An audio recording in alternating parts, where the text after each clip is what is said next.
Establishing flank control, white immediately probes the center's edge. Developing knights to the center offers flexibility and prepares kingside castling, anticipating central pawn advances. Developing a piece, the knight prepares to influence central squares and support potential pawn advances while keeping options open. Embracing a solid, classical structure, this pawn advance prepares to develop pieces and contest the center, prioritizing stability over immediate central pawn confrontation. Asserting central dominance, d4 opens lines and prepares to develop the bishop, potentially leading to a dynamic kingside attack. An immediate pinning of the knight initiates a strategic duel for central control and potential piece activity. Solidifying the center and preparing for development, this move aims to build a robust pawn structure and avoid immediate tactical complications. Securing the king's safety is paramount, paving the way for future queenside operations. Developing the bishop here prepares for kingside castling and aims to control key central squares, potentially leading to an early queenside pawn push. Unleashing the central pawn storm, black immediately challenges white's pawn structure and opens lines for bishop activity. Challenging the bishop's placement forces an immediate decision, subtly influencing future pawn structures. Sacrificing the pawn momentarily frees the queenside, aiming for a dynamic queenside pawn majority later. Opening the c-file now offers white immediate attacking prospects against black's uncastled king. Developing the bishop to its most active diagonal offers good attacking prospects. A bold pawn thrust, aiming to seize central space and restrict black's pieces, though it weakens the kingside slightly. Challenging white's central pawn chain, black bravely opens lines for counterplay. Sacrificing a pawn temporarily opens lines and tests black's pawn structure. Reclaiming the pawn with the bishop immediately addresses the capture, but the bishop now finds itself somewhat exposed. Opening a dynamic central diagonal for the bishop while aggressively expanding on the queenside to pressure black's cramped queenside. Refocusing the bishop, it seeks a more active diagonal while eyeing white's slightly exposed kingside pawn structure. Trading queens simplifies the position, initiating a strategic endgame where piece activity and pawn structure will become paramount. Re-establishing the rook's connection on the open d-file secures a vital outpost. Reinforcing the e4 square, this knight prepares to join the central skirmish and supports potential pawn pushes. Developing the bishop to a more active diagonal, the piece now eyes the d4 pawn and contributes to central control. Positioning the bishop to control the crucial c4 g7 diagonal opens up attacking avenues. Asserting influence over the open c-file, black initiates a positional duel for critical territory. Knight relocation ignites potential kingside pressure by eyeing weak squares. Challenging the knight's advanced position, this move introduces immediate tactical questions. Initiating a pawn structure reshuffle, this exchange neutralizes black's aggressive knight and aims to simplify into a more manageable middle game for white. Sacrificing the exchange here gambles on the pawn majority's unleashed power, aiming to shatter white's king's safety before white can organize a coherent defense against the exposed monarch. Immediately reclaiming the pawn and reinforcing the center by challenging black's active knight offers white a solid positional advantage, eyeing open lines. Retreating the rook acknowledges the doubled pawns are gone, but now the queenside needs attention. Trading the knight removes a potential defender and simplifies the board, preparing for an endgame where pawn structure dictates. Centralizing the knight reclaims initiative and prepares to contest open files. Securing the monarch is paramount before commencing a pawn advance. Keeping the king active is a key endgame principle. Reasserting the knight's influence on the queenside now seems like a sounder plan than engaging in further pawn skirmishes.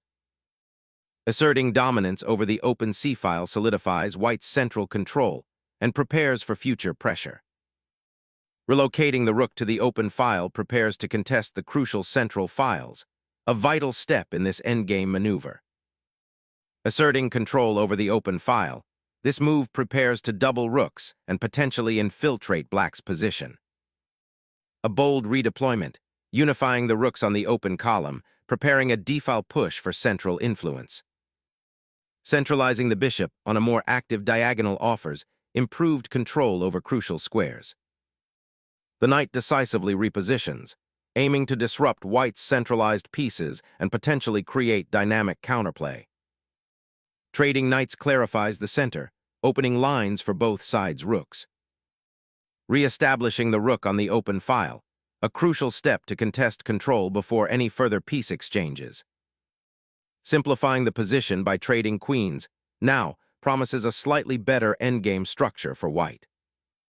A necessary simplification, clearing the central files for future skirmishes. Pushing this pawn creates a powerful protected passed pawn on the queen side, significantly improving white's endgame prospects.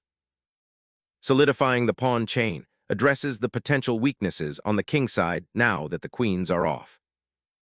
Pushing the pawn here aims to gain significant queenside space and restrict black's minor pieces.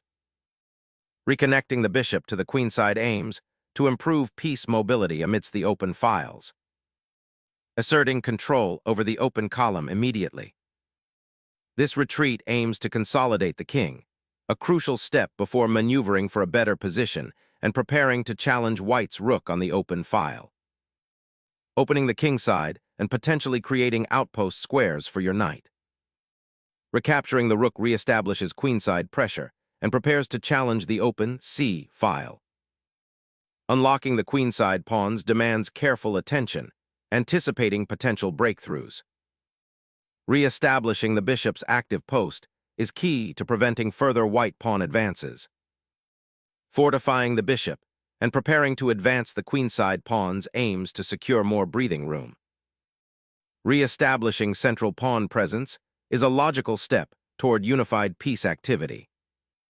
Pursing the isolated rook forward, white aims to exploit the lingering open files and potentially trap black's pieces with surprising activity. Tightening the queenside pawn structure with this advance aims to restrict white's rook on the open file.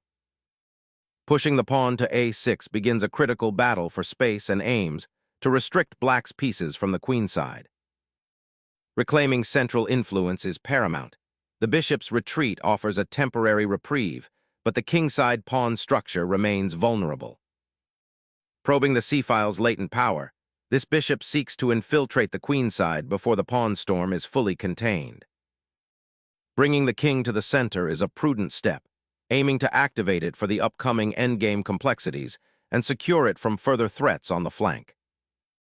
Securing the kingside pawn structure prevents any immediate pawn breaks by black. Proposing to consolidate pieces on the king side, the monarch abandons the central tension and seeks a more sheltered square. Securing the open file offers immediate pressure, but watch for kingside counterplay. Retreating the rook to c7 offers it a safer haven and prepares to contest the open file, preventing white's pawn advances from becoming too dominant. Opening the king's defense, this pawn thrust aims to disrupt black's pawn structure and seize central space. King's safety is paramount. Consolidating the monarch behind pawns offers immediate refuge from the looming rook pressure. Aggressively advancing the rook to g8 opens lines for your king, but risks positional isolation. Solidifying the pawn chain after a period of maneuvering, this advance aims to restrict white's piece mobility. Sacrificing the rook opens a devastating diagonal, threatening immediate checkmate and shattering black's pawn structure. King's safety is paramount now. That regal position invites further scrutiny. This immediate king check throws black's defensive structure into disarray, forcing an awkward repositioning. Seeking a perpetual check, black's king dances towards the corner, hoping for a draw. The white rook relentlessly hunts the king, seeking to exploit the exposed dark squares around it. Restoring the bishop to a more active square allows for potential counterplay and challenges white's kingside pawns. Securing the bishop's influence over the critical d7 square, preparing for potential pawn advances or piece regrouping. A desperate check, hoping to disrupt white's advancing pawn structure before it's too late. Unleashing the king offers a surprising refuge, aiming to dodge the immediate checks while preparing a counter-thrust. This brings the rook into active play along the second rank, aiming to pressure the exposed white king. Securing that crucial queenside majority with the rook now traps the enemy bishop, initiating a promising positional squeeze.